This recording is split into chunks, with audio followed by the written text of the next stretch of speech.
Hey, what's up, guys, and welcome back to the Red Best podcast with me, Seshadri, and welcome back after what feels like ages. It's been a week since we last played. Obviously, we're not in the Carabao Cup, otherwise, we would have had a midweek fixture, but we are not in that Energy Drink Cup competition. Really, I mean, who cares about it? To be completely honest, I say this, although if we were in the competition, still I'd be like, that's another trophy. I mean, but that's just, that's just how fans are. But yeah, it's been a while since our last game. Liverpool now top of the table. There's a few of the Premier League's fixtures for this weekend are over. Leicester and Manchester United drew, for example. They drew 2-2. Aston Villa with a very impressive performance against Crystal Palace, winning 3-0 despite being a man down for pretty much an entire half and a little bit more as well. And then, of course, you have Arsenal and Chelsea. Very, very surprising result today. Arsenal defeating Chelsea 3-1. And to be completely honest, it looked like a deserved performance. Like it was a deserved result. Like they didn't just nick a win or they didn't, shithouse a win. They were genuinely quite good. So Arsenal winning 3-1 against Chelsea as well.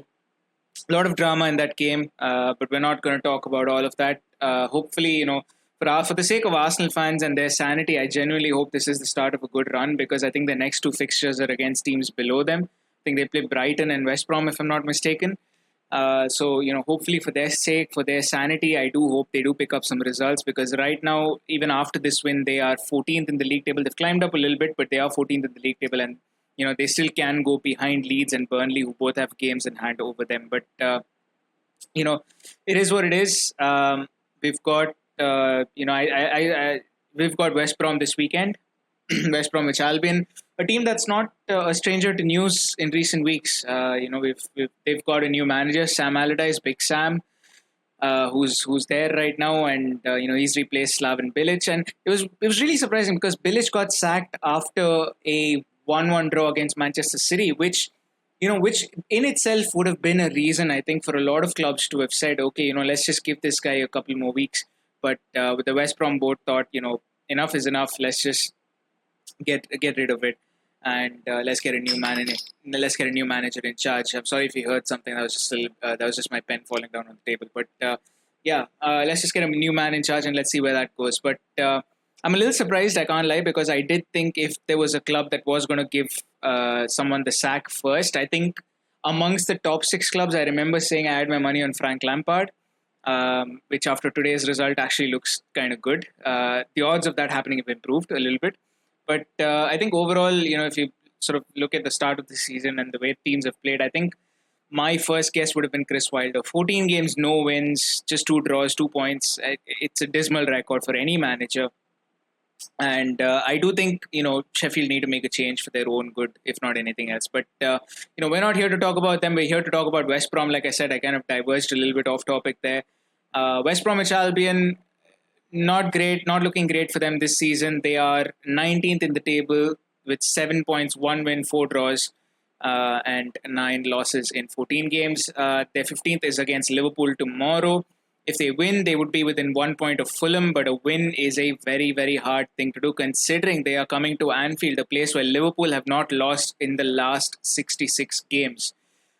Although I say that, I think the last manager to beat us at Anfield was Sam Allardyce, so I'm not, let's not jinx anything. But we're coming off a 7-0 win against Crystal Palace, record win. Biggest result in 134 years. It's unbelievable. It's a game that on paper, we should be winning. And I said this about Fulham, that turned out to be a 1-1 draw. But you know what, to be fair, like I did mention that I hate Craven Cottage and Craven Cottage is not my favorite venue. And, there is that. So it wasn't like but this is a different story because it's at Anfield. Anfield is Liverpool's fortress, 66 games unbeaten.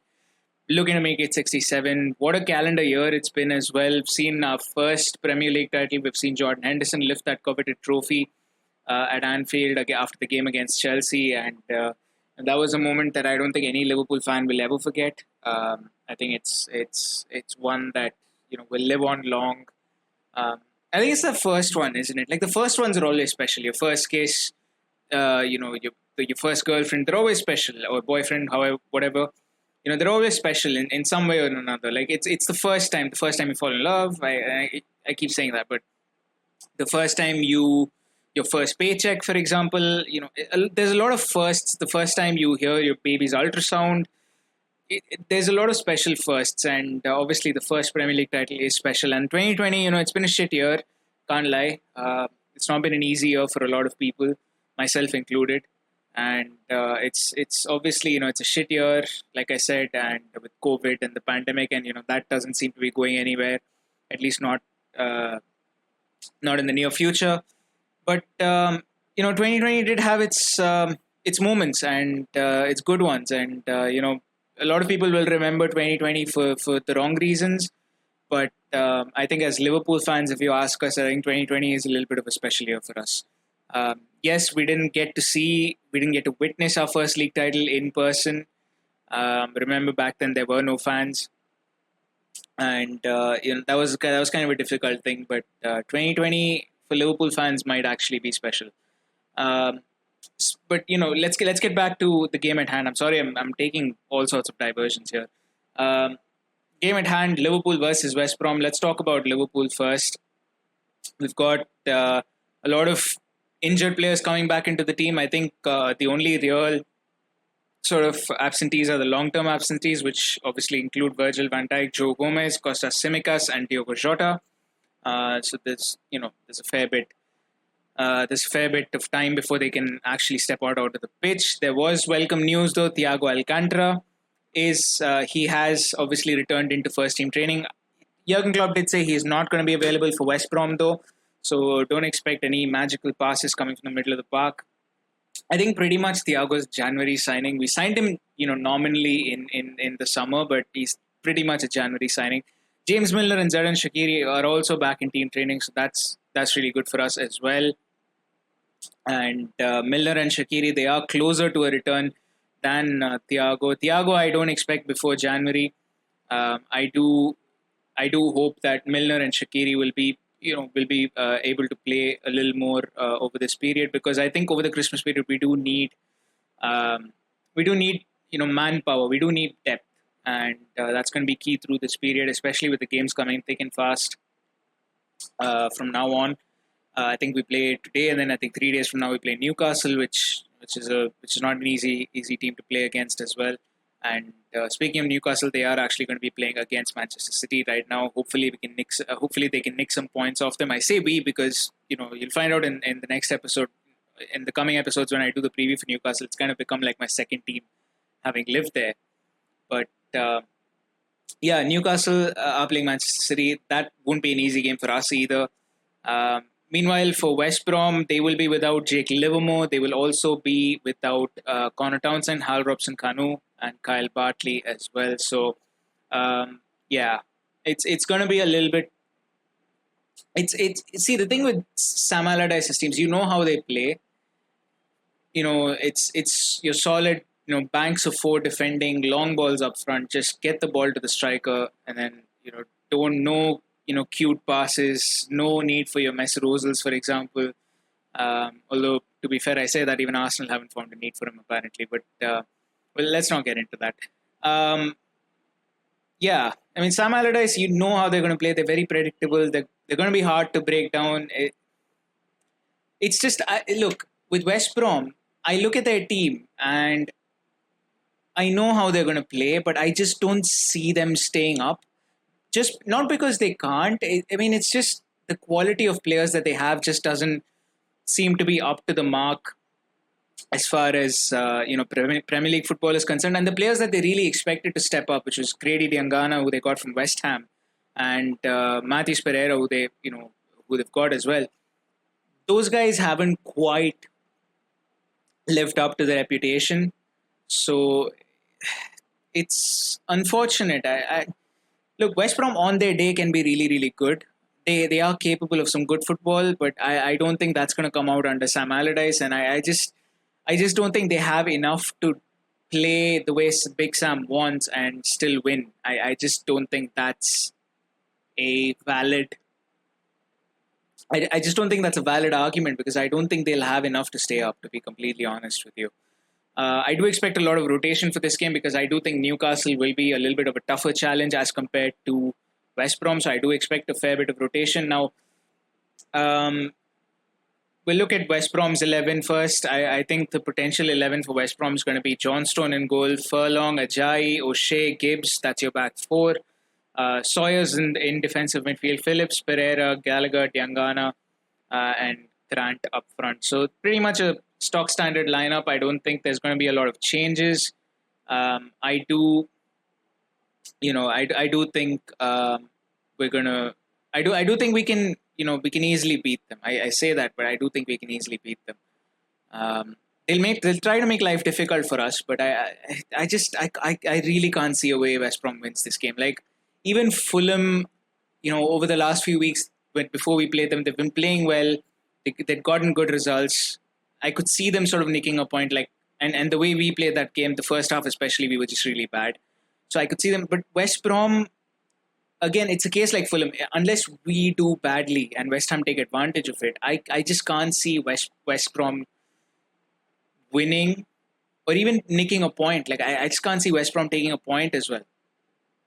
So yeah, the last time we played them, though, we did lose 2-1. Sorry, 3-2. So that wasn't funny. That wasn't fun. I think it was a Carabao Cup game or an FA Cup game. I don't remember which one. I think it was one of the two. I remember Jay Rodriguez had a brace, so I think it must have been that game. Yeah, but like I said, it'll be an interesting challenge. Sam Allardyce was the last manager who won at Anfield as well. He was managing Crystal Palace when they won 2-1. Christian Benteke with the double in that game. I mentioned that before we played Crystal Palace. It's also the only time Jurgen Klopp has lost to Sam Allardyce. They've met 6 times in total. When Allardyce was manager of Everton, when Allardyce was manager of Sunderland as well. So yeah, we've got a decent record against Allardyce's teams, but it's just not. It's not. They're going to make life. It's going to be annoying to play them. They're just one of those oppositions that's going to be annoying because of the way Sam Allardyce plays the game. It's just outdated football. It might be good for survival, and it might seem like an elitist mentality. Being a supporter of Liverpool to be saying that, but it just doesn't feel right. But it does get them the results. And Allardyce, they need someone who's a specialist in getting people out of relegation right now. And Allardyce has done that a fair few times. So good luck to them, I guess. Just not good luck tomorrow. West Brom, they have lost 3-0 versus Aston Villa, drew 1-1 against Man City, lost 2-1 against Newcastle, lost 5-1 against Palace, and won 1-0 against Sheffield in their last 5 games. Liverpool in their last 5 games, obviously we had the 7-0 against Crystal Palace, won 2-1 against Tottenham, drew 1-1 against Fulham, drew 1-1 against Midtjylland, and won 4-0 against Wolves. This is obviously, all competitions of the Champions League and the Carabao Cup are as well included in it. I think it's going to be a tough game. They don't care much about possession, which means we're going to have a lot of the ball.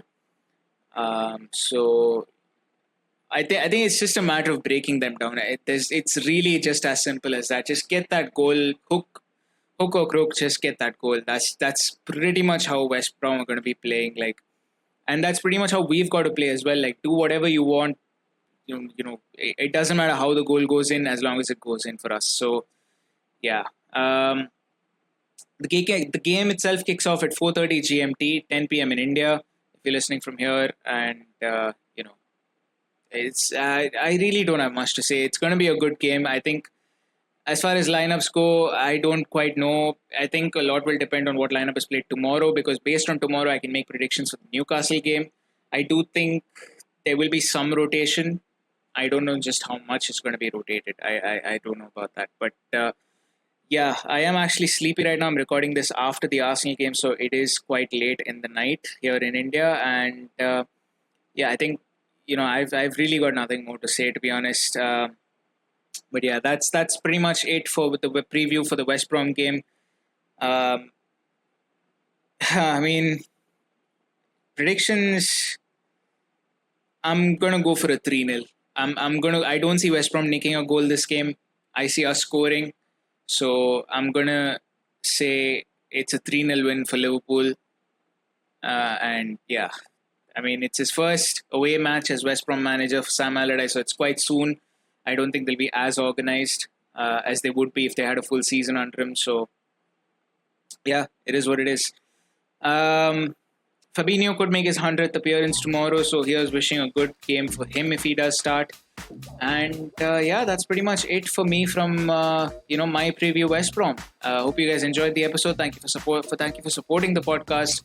I've had massive support over the last few months and weeks. This podcast is growing. It's slowly growing, but it is growing. And so thank you so much for that. Had loads of guests on here. Obviously had a lot of me on here, considering I'm the host. But yeah, that is pretty much it.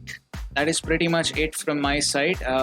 Let's hope we have a good game. Let's hope Manchester City drop points today, as unlikely as that seems against Newcastle. But yeah, hopefully you guys stay safe, stay well, take care of yourselves. I will see you guys next time. Goodbye.